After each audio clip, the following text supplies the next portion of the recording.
First, let's begin with Iran. The protests in Iran have entered their 17th day, but there are two types of demonstrations taking place there. You have the anti-government protests, which began on the 28th of December, and the pro-government ones. Now, these pro-government rallies have coincided with funerals for slain members of Iran's security forces. Hundreds have been seen taking to the streets to mourn the slain security personnel. These demonstrations are both for mourning and to show support for Iran's theocratic government. The biggest pro-government rally took place in the capital, Tehran. Thousands of people attended, including the country's president, Masoud Pezeshkian. And one of the most prominent faces at Monday's rally was Iran's parliament speaker, Mohammad Bagher Ghalibaf. He addressed the crowd and told them that Iran was in the middle of what he called a four-front war. Iran is fighting the enemy in economic war, in the cognitive and psychological war, in the military confrontation with America and the Zionist regime combined, and now a war against terrorists. Iran's parliament speaker said that the country is fighting a four-front war. He said the fronts are economic, psychological, military, and terrorism. Let's tell you all about it one by one. The economic front is well known. Iran has been crippled by economic sanctions for years now. They were supposed to have eased after the Iran nuclear deal was signed in 2015. But back in 2018, during his first term, American President Donald Trump had pulled out of the deal. He then reimposed American sanctions on Iran. Despite this, Iran stayed in the deal till last year. But once the nuclear deal officially expired, it triggered a snapback of UN sanctions on Iran. This exacerbated the country's economic turmoil, and reports say it directly contributed to the current economic crisis. That crisis is what triggered the protests on the 28th of December last year. The second front, Iran's parliamentary speaker mentioned, was psychological. Now, this could refer to a range of things, including the constant threats of intervention by America, to the calls for protest by Reza Pahlavi, who is the son of Iran's ousted Shah. It could also refer to Donald Trump's claims of Iran's supreme leader, Ayatollah Ali Khamenei, planning to flee the country. The third front, the military front, is of course possible. US military action. America, remember, bombed Iran in June last year, targeting its nuclear facilities. This time, Iran has vowed to retaliate by striking American bases, ships, and personnel based in West Asia. And finally, the fourth front is supposed to be what he called terrorism. Iran insists that the ongoing protests have been infiltrated by foreign-backed terrorists. The government is accusing these alleged terrorists of targeting both Iranian security personnel and the protesters. Tehran is laying the blame for the high death toll on these terrorist elements and saying that they are backed by United States and Israel.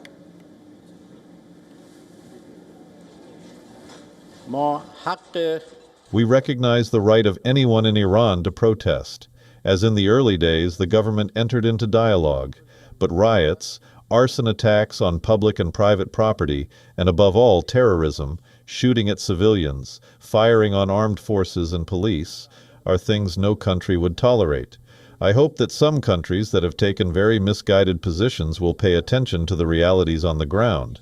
We have a large amount of documents and evidence indicating the involvement of both the United States and Israel in this terrorist act. حرکت تروریستی هست. Meanwhile, an unnamed Iranian official has been quoted by the news agency Reuters as saying that the toll has reached about 2,000 and that Iran has laid the blame of the toll squarely on America and Israel-backed terrorists. It has also admitted that ordinary people are facing problems and that the concerns of peaceful protesters are legitimate. Another government spokesperson has said that they will try to listen to legitimate concerns to the best of their ability. But will that be enough to placate these protesters? Or will the ongoing crackdown only enrage them further? That's the big question that we're asking.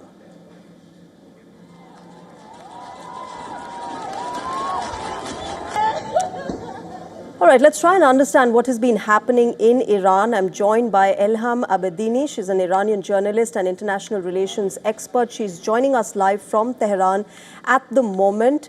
Elham, good evening. Thank you very much for sparing the time and talking with us on WION. I want to start by asking you how, this entire stance change from being conciliatory towards the protesters, the government has said that, look, there are concerns and we're willing to solve them, to now saying that some of these protesters can be terrorists backed by America and Israel. Thank you for having me. Actually, there was some protest about 1 week before this terrorist attack happened. From the early January, we faced some kind of protest against economic situation in Iran. That I have to mention that some of that was because of the international sanctions that we faced. But after about 1 week, we see that those protests completely diverted to kind of riots and also terrorist attacks. Now there are many raw footage that I'm sure that you and many of your audiences watch them in the social media accounts, that some of these protesters have gone and shoot against civilians, and it is completely obvious that they are not police, they are not security personnel, and they are terrorists. And as Dr. Araghchi, the foreign minister of Iran, and also some other officials said, there are some evidences that show they are funded by foreign countries, in a specific Mossad and CIA. And I myself think that this is kind of the following of 12-day war. In 12-day war that Israel and the United States imposed on Iran, they could not actually win the war.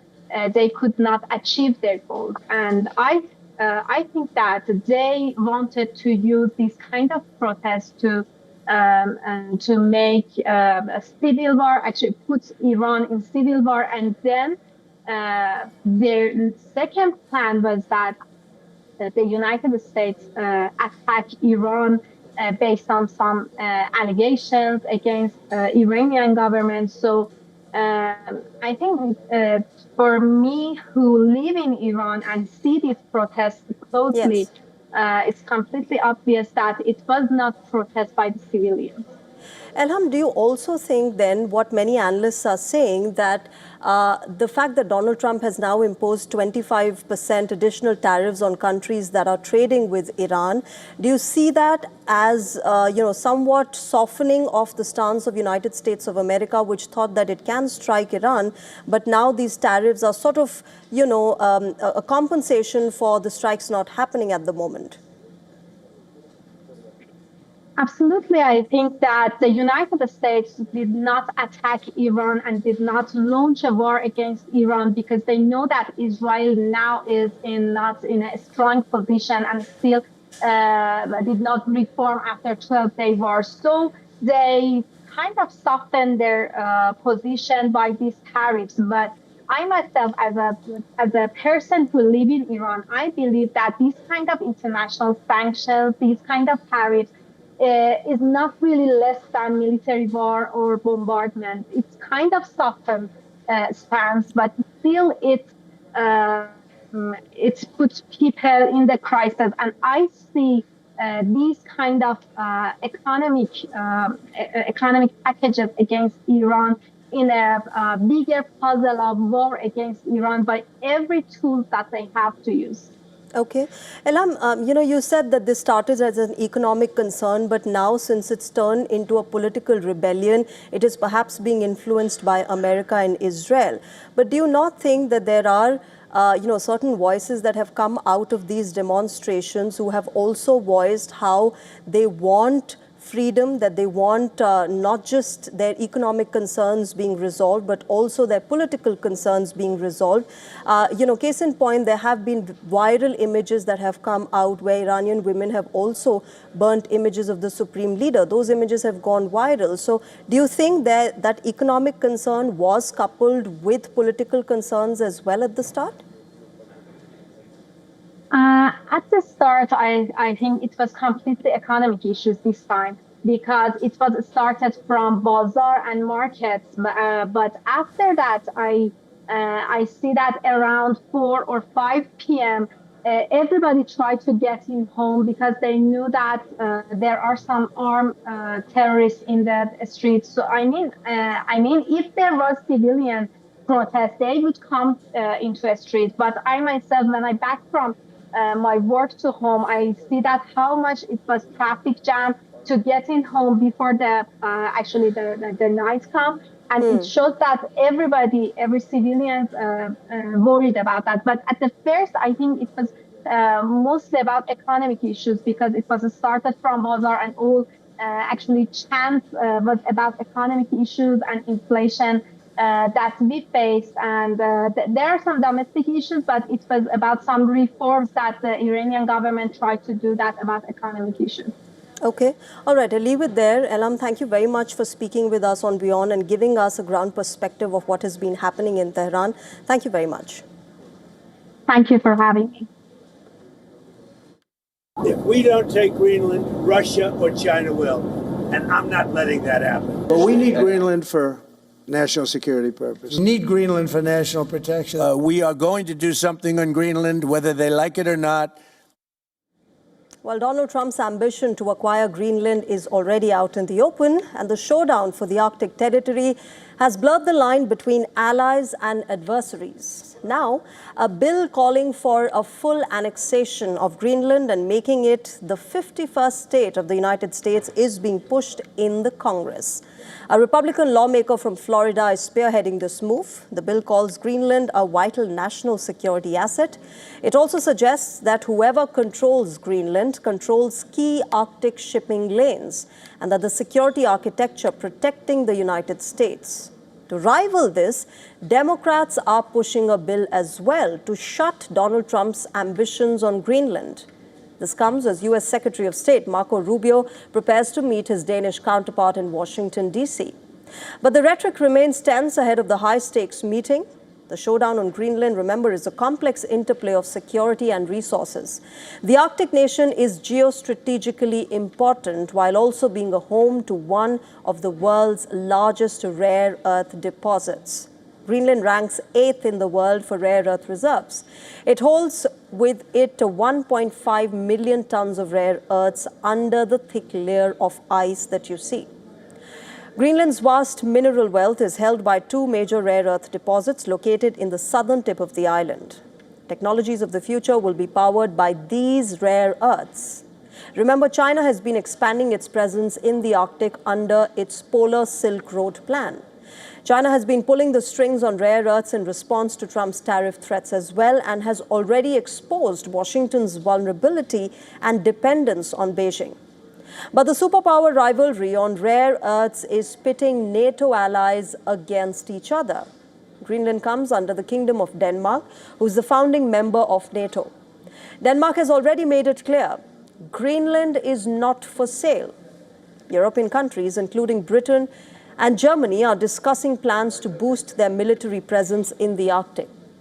The United States already maintains a military presence in Greenland with the Pituffik Space Base. If European troops rally behind Greenland, it will put separate NATO forces on the same front, but this time with different mission goals. On the trade front, Greenland sits on critical Arctic sea routes that are rapidly opening due to rising temperatures, making way for new shipping lanes between Europe, Asia, and Northern America. Trade, rare earths, and security are shaping new realities in the Arctic region. Greenland, remember, has become the center stage of this power play, with consequences reaching beyond its frozen shores.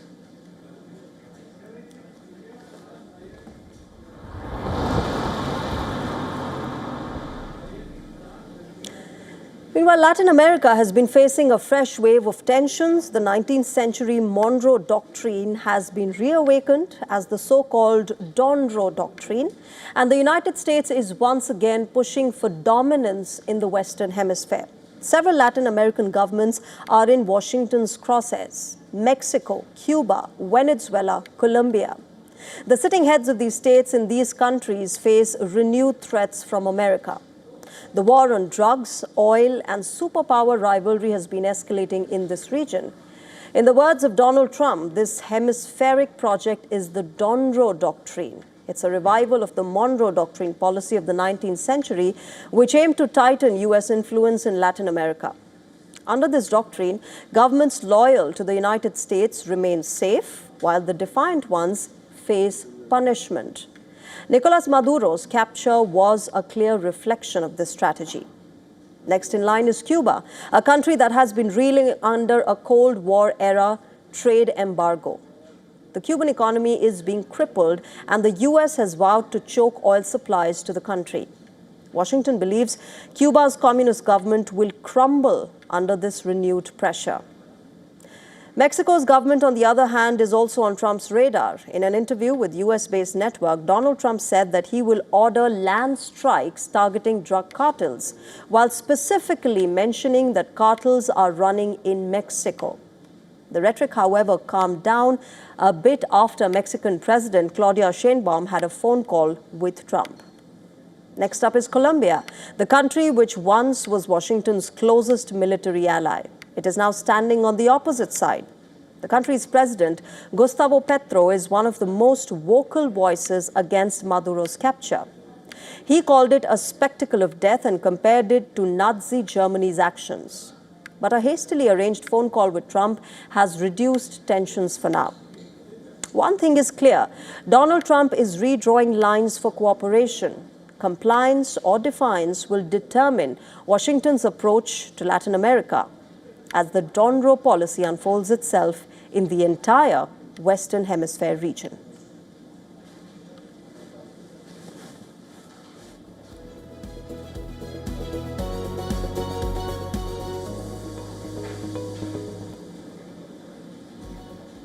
Well, shifting our focus now to India, the Bharatiya Janata Party is all set for a major leadership transition at the national level. This move, remember, marks a significant moment for the ruling party as it prepares for a crucial election cycle across several states. The BJP is scheduled to hold elections for the national president, Nitin Nabin, who was elected as the party's working president in December last, is expected to file his nomination on the 19th of January. As per reports, he will be announced as the party's next president on the same day if he emerges as the sole nominee. The BJP has asked all chief ministers of BJP-ruled states, all state party presidents, national office bearers and senior leaders to be present in New Delhi for the occasion. According to reports, the election will include 3 sets of nominations. One set will carry the signatures of more than 20 elected state BJP presidents. Another set will include signatures of Prime Minister Narendra Modi, the Defence Minister Rajnath Singh, Union Home Minister Amit Shah and the outgoing party president JP Nadda. And the third set will be backed by members of the BJP National Council. Meanwhile, preparations for the presidential election are already underway. JP Nadda presided over a high-level meeting to review arrangements for the election process. The working president, Nitin Nabin, BJP General Secretary B.L. Santosh, and senior leaders were present as well. Nitin Nabin, remember, is a 5-time MLA and has previously served as minister in Bihar government since taking charge as the working president. Remember, Nabin has been actively involved in preparations for the upcoming state assembly elections in Tamil Nadu, Assam, Kerala, West Bengal, as well as Puducherry.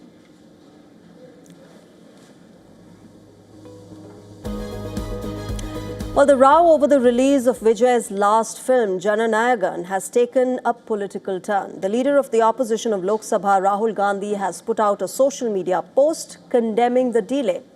He's called it an attack on the Tamil culture. Now remember, this is the post by Rahul Gandhi. He has blamed the delay in the film's release on India's Ministry of Information and Broadcasting. That's the ministry in charge of the Central Board of Film Certification, which is the body which has delayed the release. Rahul Gandhi insinuated that the government body's actions are at the behest of Prime Minister Narendra Modi, and he told PM Modi that he would, and I quote, never succeed in suppressing the voice of the Tamil people, unquote. Remember, Jananayagan is Vijay's last film before he takes the plunge into politics. The actor formed a political party, the TVK last year. This party is all set to contest in the Tamil Nadu Legislative Assembly election later this year. And Jananayagan was supposed to be his last film before joining politics full-time. The movie was initially slated for release on the 9th of January, but the release was delayed after the CBFC did not grant the film certification on time. The body had reportedly granted an initial clearance in late December last year, but on the 6th of January, it referred the movie to a reviewing committee. The film's producer, KVN Productions, then approached the Madras High Court to compel the CBFC to issue the certification on time. Initially, a single bench of the court ordered the CBFC to issue the certificate. The justice said that once the board had decided to grant the certificate, the chairperson did not have the power to refer the movie to a review committee. But this relief was short-lived. Later that same day, a larger bench of the Madras High Court ordered a stay on the decision of the single bench. This is what delayed the movie's release. Now, the matter is scheduled for its next hearing on the 21st of January, but the film's producers have moved the Supreme Court in the meantime, asking for some relief. The CBFC has approached the top court as well, and they filed a caveat. The CBFC has asked for its side to be heard before the Supreme Court of India passes any order. Now, amid all of these legal battles, Jananayagan remains in limbo and losses are mounting.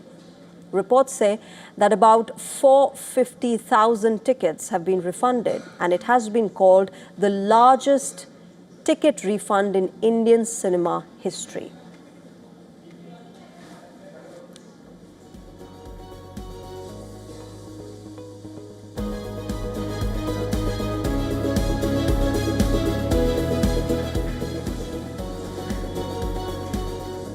All right, moving on. The race for the French presidency is already heating up ahead of the elections scheduled for April next year. However, Marine Le Pen, who's a permanent fixture at the national level, is now fighting for political survival. The presidential ambitions of Le Pen, who's the leader of France's right-wing National Rally Party, suffered a blow in March last year. She was convicted by a French court, along with 10 other party members, over a fake job scam. Besides being sentenced to 4 years in prison and being asked to pay a hefty fine, she was also barred from contesting polls. On Tuesday, the 57-year-old politician filed an appeal to overturn her conviction. Let's take a closer look at Le Pen's political journey so far. A lawyer by training, she entered politics at the age of 18. She served as the regional councillor for many years before being elected to the European Parliament in 2004. In 2011, she took over the leadership of her father's party, which is now known as the National Rally. While she came third in the 2012 presidential elections, she's emerged as the runner-up to Emmanuel Macron in 2017 and in 2022. Le Pen is currently working as the parliamentary party leader of the National Rally Party.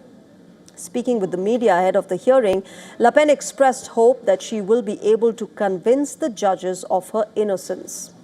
The verdict on her appeal will determine whether she can contest the 2027 presidential election in France. Now, amid all of this, her protege, Jordan Bardella, has emerged as a dark horse in this race. Le Pen has backed the 30-year-old leader to contest the presidential polls in her place if she remains debarred.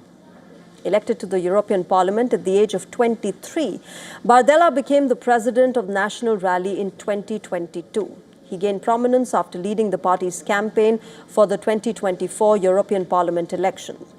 A recent opinion poll indicated growing support for the National Rally Party, with 42% people favoring them, as against 29% prior to the 2022 presidential polls. With President Emmanuel Macron out of the poll race, the upcoming election is only expected to be a tighter contest.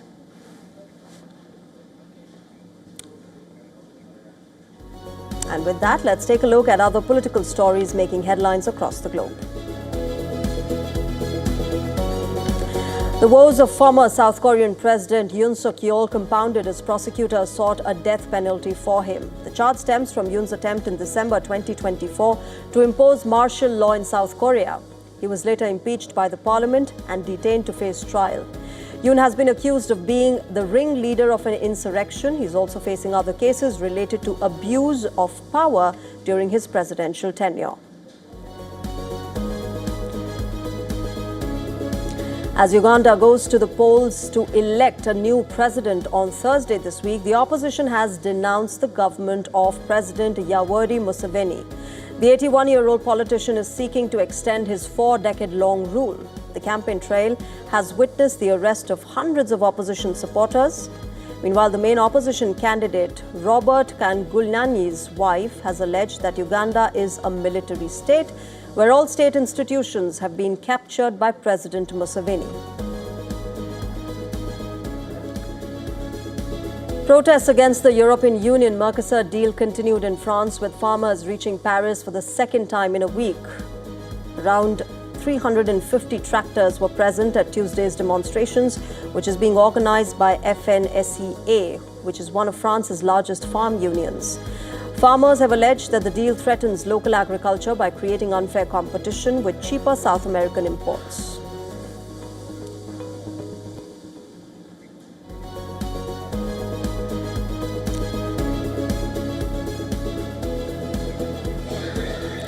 And with that, it's a wrap on Race to Power. But as always, we will keep getting you the latest from the political headlines from across the world. For now, it's a wrap. Thank you very much for joining us tonight. Bye-bye.